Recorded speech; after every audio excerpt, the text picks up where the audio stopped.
The sun had barely risen, yet the community was already awake with its usual chorus of voices, footsteps, and whispers that traveled faster than the harmattan breeze. In this lively suburb, walls were never just walls. They had ears, and those ears had tongues. Every compound held its own storyteller, some gifted, others simply eager, but all ready to spread whatever tale danced near their hearing. Children ran barefoot between houses, and women preparing morning meals paused at doorways, pretending to stir pots while listening for fresh news. In this place, secrets were like smoke. No matter how tightly one tried to cover the pot, they always found a way to escape. Auntie Beezy, the busiest of busybodies, stood at her gate with a broom she rarely used. Her eyes scanned every corner of the street. When Amara passed by greeting politely, Auntie Beezy nodded with a stiff smile but immediately watched her walk away through the side of her eye. She murmured. People think we don't see, but we see everything. The night watch elders, mostly old men with wrappers tied lazily over their shoulders, sat beneath the Udala tree. They looked half asleep, but nothing slipped past their gaze. Even when they pretended to doze, their ears stayed sharp. Every shadow was a story. Every hurried step signaled trouble. And they knew trouble by smell. At the center of these watchful eyes walked Cunnel, the man who carried two faces as easily as others carried water buckets. In public, he greeted everyone with warm smiles, always offering, "Good morning, sir," or "How is your family, ma?" People loved him for his charm. Mothers pointed him out to their sons as a good example. But behind closed doors, darkness clung to his footsteps. Sometimes he returned home late with excuses that sounded rehearsed. Sometimes he spoke to Amara with a softness so thin it could tear at any moment. His neighbors praised him as a shining star, but shadows followed him like stubborn goats. Amara, his wife, balanced his storms with her quiet strength. She was a gentle woman whose prayers held their home together like strong palm ropes. Every Wednesday evening, women from all corners came to her compound to pray. When she spoke, her voice carried warmth, and many said her faith had saved more marriages than any counselor. She moved with grace, her smile soft but tired, as though holding burdens she never mentioned. Yet, in the early mornings, when the world was still, she often whispered, "God, give me wisdom," before rising from her mat. Their home, once a sanctuary of shared laughter and tender moments, now carried cracks invisible to outsiders but sharp enough to cut Amara's heart. Plates still clinked during dinner, and polite conversations still floated between them, but something deeper was shifting. Cunnel's secret choices weighed heavily on the walls, pressing like trapped thunder. Even their wooden door, which once creaked joyfully whenever Cunnel returned, now groaned with discomfort, as though it too sensed the lie growing beneath the roof. This community did not simply observe morality, they measured it like market prices. A man's reputation could rise or fall faster than yam costs during festive season. A single wrong move, and murmurs would sprout like fresh weeds. "Did you hear?" was often followed by stories twisted into shapes the original owners wouldn't recognize. People feared shame more than punishment. Honor was their gold, and gossip their marketplace. But the modern world had entered the suburb with swagger. Young men, like Cunnel's friends, chased flashy lifestyles, fast money, expensive clothes, late-night outings that made elders shake their heads. "These children," the elders said, "they want the fruit without planting the tree." Yet the lure of new ways tugged at many hearts, even when tradition stood firm like the Iroko tree, refusing to be shaken. The elders and aunties kept watch, feeling it was their duty to guard the community's values. Their tongues were sharp, their stories long, and their judgments heavy. Whether right or wrong, they believed they were the protectors of truth. As dusk approached and the air thickened with the scent of cooked beans, the storytellers prepared for another night of whispers. They didn't know yet, but soon the biggest story of the year would rise from the very house that seemed the calmest. And the first spark had already begun to burn. The trouble in Cunnel's life began the day Sua walked into the community like bright fire in a dry forest. She moved with the confidence of someone who believed the world should shift for her. Her clothes sparkled. Her perfume floated long after she passed. Men turned their heads. Women hissed softly. Sua loved enjoyment more than she loved peace, and it was this same bold spirit that drew Cunnel toward her like a foolish moth dancing close to flame. "Cunnel," she often said with a playful smile, "you are too fine to be wasting inside that quiet house. Come and live small." Her words tickled his pride, pushing him to imagine a world where responsibilities meant nothing. Cunnel thought he could walk two paths at once, one of honor at home and another of dangerous pleasure with Sua. He believed he was smart enough to hide everything. "Nobody will know," he whispered to himself each time he sneaked out. But African wisdom says a man who thinks he can cover smoke with his palms has already failed. Every lie he told Amara dug a deeper hole, and each step he took with Sua pulled him further from the man his community believed him to be. As the days passed, the lies in Cunnel's life grew like stubborn weeds. He watered them with excuses, trimmed them with fake smiles, and pretended they did not choke the roots of his home. When Amara asked gently, "Cunnel, is everything all right?" he replied too quickly, "I'm fine, just tired." But the truth sat on his shoulders like a restless spirit, silently watching. The house grew heavier. Conversations faded. The air felt thick, as though the walls sensed what Cunnel refused to confess. African warnings always rise like the morning sun. One evening, as Cunnel walked home with shaky steps, he overheard an old man telling a group of boys, "My children, the goat that eats yam in secret will surely smell when the sun rises." The words struck him, but he brushed them off, forcing a laugh. "They won't smell anything," he muttered. But deep inside, his heart tightened, for he knew he was the goat, and dawn was approaching. Still, he continued down the path of hidden fire. The danger excited him. Whenever Amara stepped out to buy things for her prayer meetings, Cunnel hurried Sua into the house. They moved like thieves, laughing softly, forgetting the spirits believed to guard homes. Sua, with her bright lipstick and carefree laugh, found it amusing. "Your wife prays too much," she teased. "She won't notice anything." Cunnel nodded, even though guilt scratched his chest. Amara's home, once filled with worship songs and soft prayers, slowly became a place of secrets. While she arranged chairs, washed mats, or visited women who needed encouragement, Cunnel used those hours to feed the fire he started.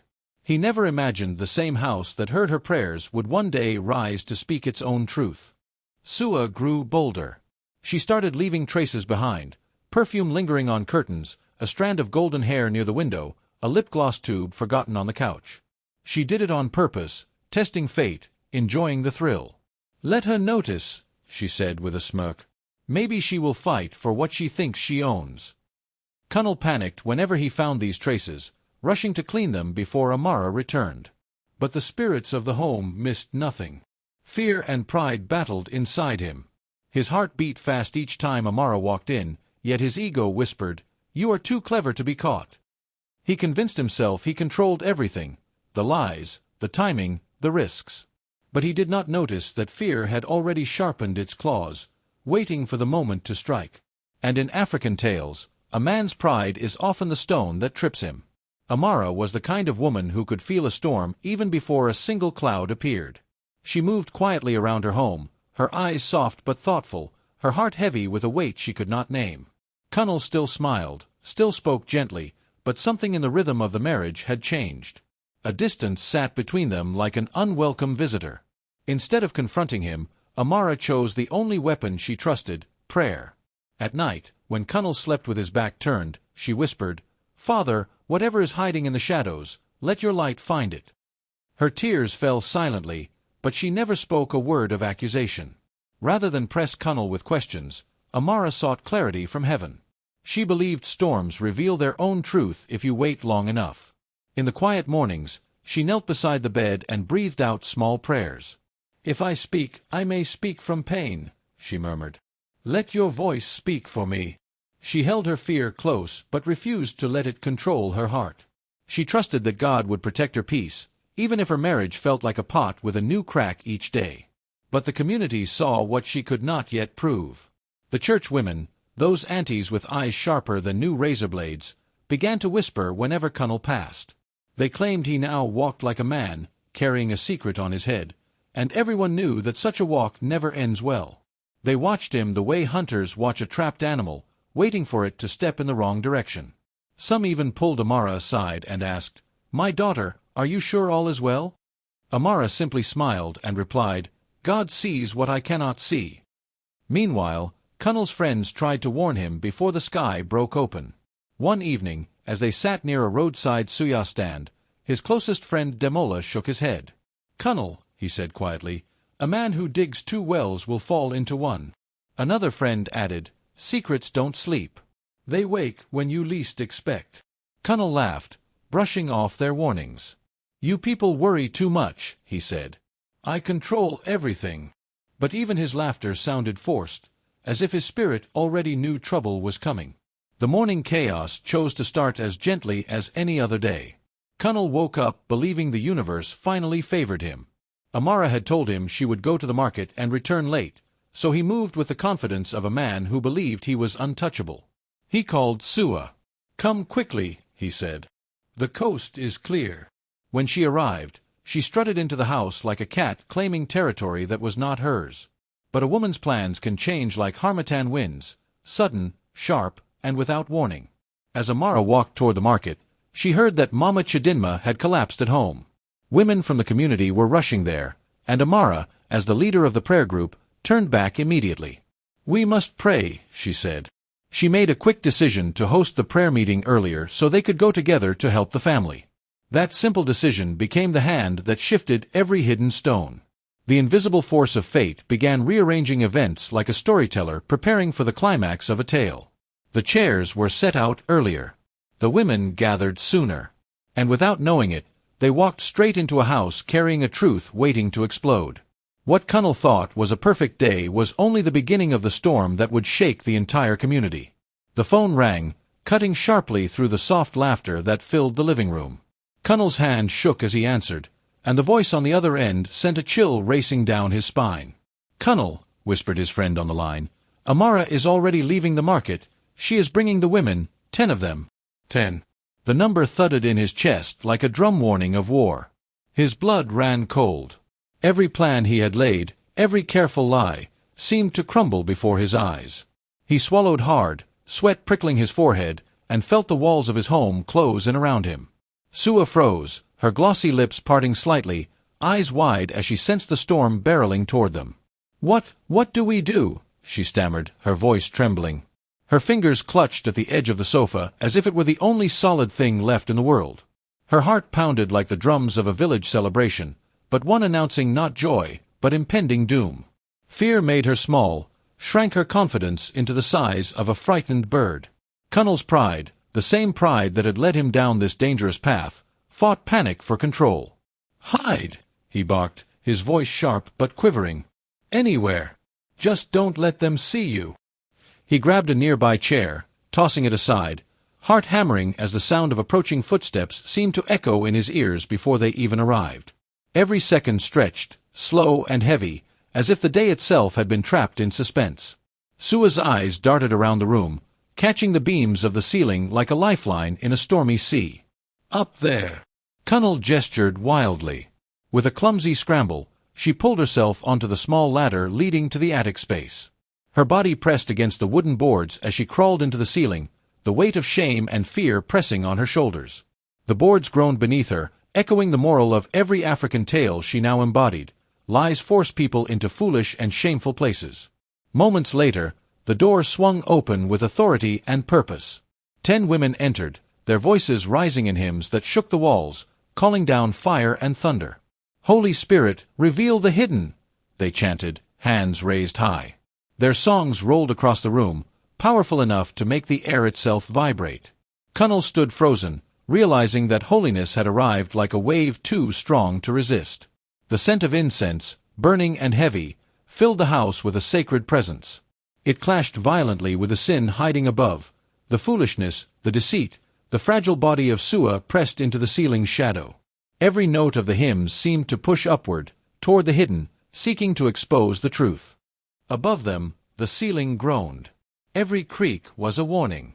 Every small shift of wood echoed the strain of a secret that could no longer stay buried.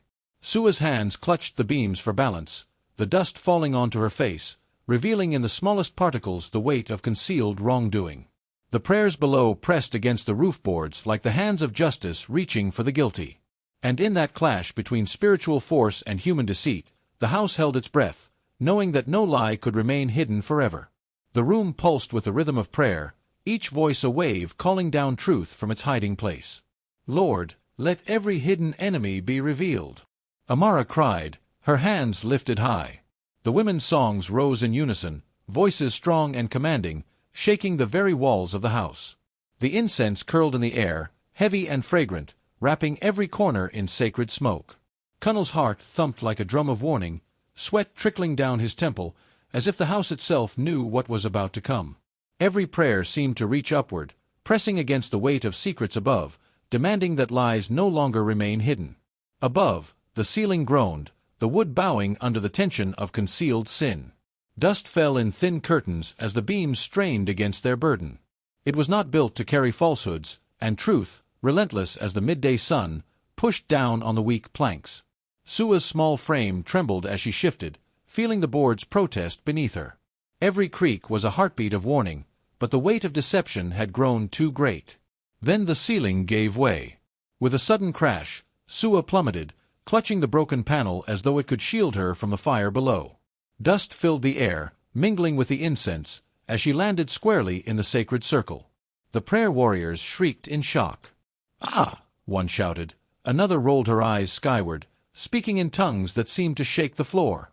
One woman's body crumpled dramatically to the ground, fainting as though the heavens themselves had struck her. Chaos erupted, a storm of fear and awe in equal measure.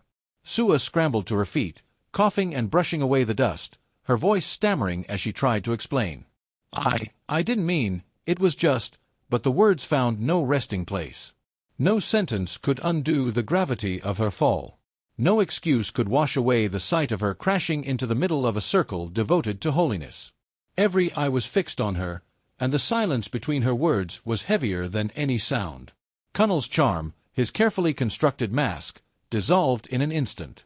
Faces turned toward him with accusation blazing in their eyes. "What is this?" one woman demanded. "How could you?" The room bristled with judgment, and Cunnel realized that every lie, every hidden path, had been stripped away by the fall. He opened his mouth, but no clever word came. His deceit had no shield here, truth alone filled the room. Amara's knees buckled under the weight of betrayal. Her hands clutched at her chest as pain, shock, and humiliation surged through her. Tears ran freely, unbidden, and her heart felt torn in two.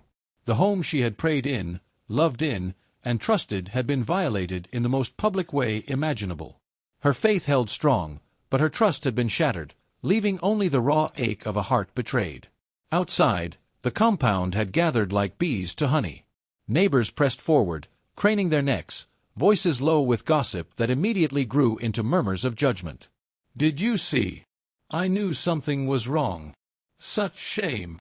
The whispers rolled through the yard like wildfire, touching every door and window.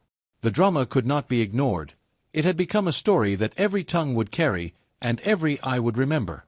The day that began with careful deceit now unfolded into chaos, its echoes destined to linger far beyond the walls of Cunnel's house. The prayer leader stepped forward, her eyes steady and sharp as the midday sun. Her voice, calm yet thunderous, carried across the room. "God has exposed the darkness hiding in this house," she proclaimed. "He has shown the works of hidden hearts. Let every man and woman here remember that the Lord sees what no eye can see and hears what no ear can hear." The words fell like stones into a quiet pond, sending ripples through every soul present. Every head bowed, every heart shook, for no one doubted that divine truth had struck the place. The room held a sacred silence, broken only by the ragged breaths of those who realized the weight of God's justice. Cunnel felt it immediately, a crushing force pressing on him, spiritual and social. The lies he had nurtured for months dissolved into dust before the eyes of the women and neighbors. "Cunnel," one whispered, her voice trembling with judgment. He looked around, seeing eyes that had once smiled now narrowed in disbelief and sorrow. He understood, with bitter clarity, that trust once broken could not be easily mended. Every charm, every excuse, every secret passage of deceit had led to this moment. The punishment was heavier than any beating of flesh. It was the weight of exposure, shame, and spiritual reckoning. Above him, Sua clutched the remnants of the ceiling, dust in her hair, fear in her eyes. She watched Cunnel as understanding finally dawned. "He never had the courage to stand for me," she whispered to herself. The life she had imagined, the man she thought would choose her above all, had been nothing but an illusion.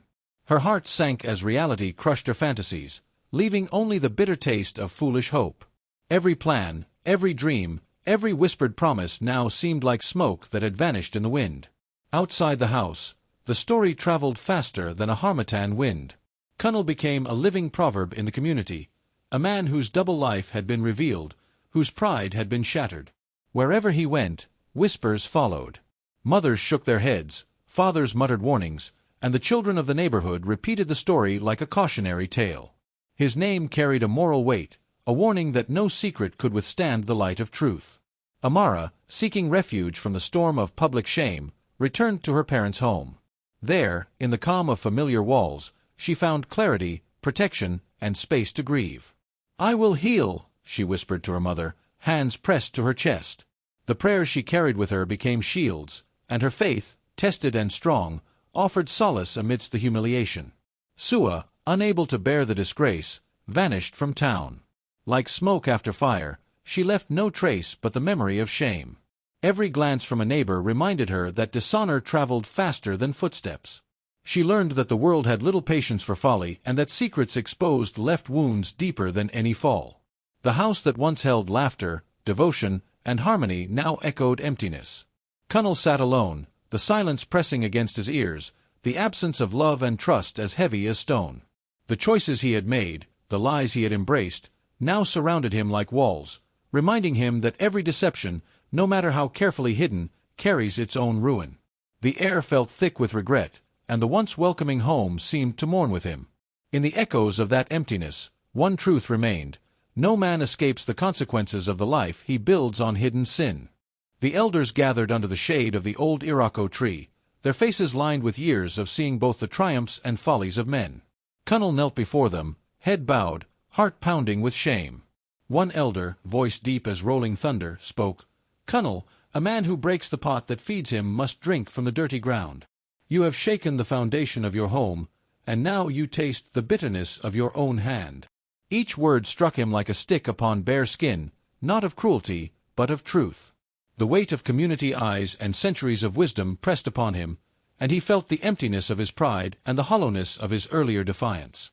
Around them, whispers and nods of agreement rippled through neighbors who had come to witness the reckoning. Conversations shifted from anger to reflection, as elders reminded the youth that loyalty, respect, and discipline were the pillars of a lasting life. "When men chase fleeting pleasures," another elder said, voice quiet but stern, "they trade the richness of honor for the emptiness of desire. Modern temptation is swift, but it leaves deep scars." Mothers shook their heads, shaking their beads, while young men glanced uneasily at the scene, realizing the weight of tradition still held power over hearts and homes. The neighbors exchanged tales of the fallout. "See what happens when one man forgets the values of his fathers," a woman whispered. "It is not only his house that suffers, the stain spreads. Families whisper. Children inherit shame. Even the market corners hum with the echoes of his missteps." In that moment, Cunnel understood that betrayal is never private. Its shadow reaches into every corner where his name is spoken. Humbled and stripped bare, Cunnel rose slowly to face the elders and the God he had sought to deceive.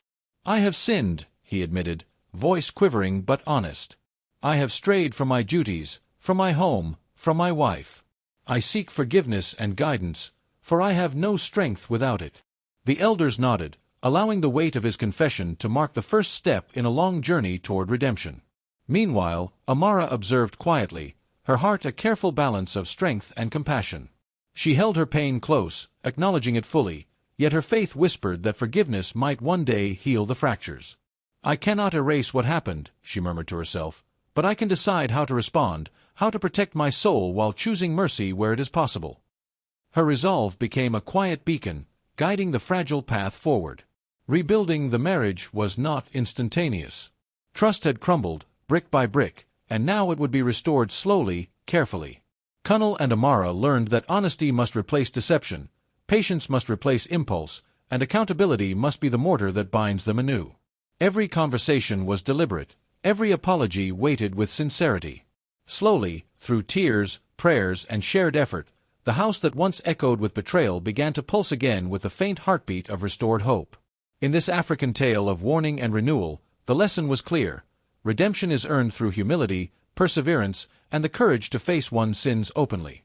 The village fell into a hushed silence as the elders spoke once more, their voices carrying the weight of generations. "No matter how high a lie climbs," one declared, "truth will bring it down." His words rippled through the hearts of all who listened, like the wind stirring the dry leaves of the iroko tree. It was not merely a warning, but a story etched into the fabric of life itself. Every secret, every hidden betrayal, carries its own burden, and the longer it is hidden, the heavier the fall. The community felt the lesson deeply, for it was written not in scrolls but in the shattered hearts and exposed sins of their own people.